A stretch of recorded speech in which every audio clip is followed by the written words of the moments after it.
ఏమో, అమ్మంటే అంతేనేమో.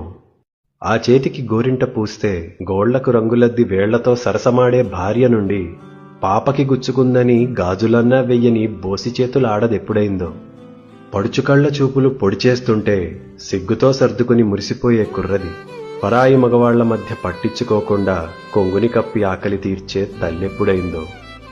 సరదాలు సరిపోక మొగుణ్ణి గిల్లిపెట్టే వనిత, సరిగా నిద్ర కూడా లేని ఒంటరి యోధురాలెప్పుడైందో. ఏమో, అమ్మంటే అంతేనేమో. ఉన్న రుచులన్నీ ఊరించి చంపిన బిడ్డ కోసం అడ్డంగా తలూపిన త్యాగం ఎప్పుడు పుట్టింది? తన పేగు అంచున వేలాడిన ప్రాణం కోసం తొలి ఏడుపు విన్న క్షణమే ఆడది చనిపోయి అమ్మెలా పుట్టింది. అన్నిటికీ అమ్మనే అవసరం మారి ఆమెకేమొచ్చనే రోజొచ్చినా మౌనంగా దుఃఖాన్ని దిగమింగి చిరునవ్వు చిందించే ఓర్పెక్కడిదో.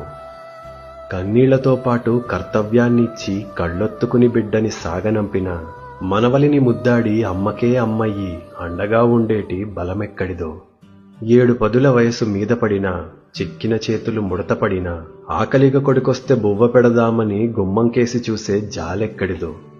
గొంతులో గంగతో వీడ్కోలు చెప్పినా గుండెతో దీవించి జగము విడిచి ఓ పాత చీరని హత్తుకుని పడుకుంటే గాఢంగా నిదురనిచ్చే హాయెక్కడిదో. ఏమో, అమ్మైతేనే ఇలా ఉంటుందేమో. బంధాల కడలిలో మొదటి అల అమ్మది. అమ్మ నాది అనే అధికారమే లేని పసిగుండె క్షణములో పగిలిపోదా? అమ్మ లేదు అనే రోజంటూ వస్తే సొంతగూడైన శ్మశానమైపోదా?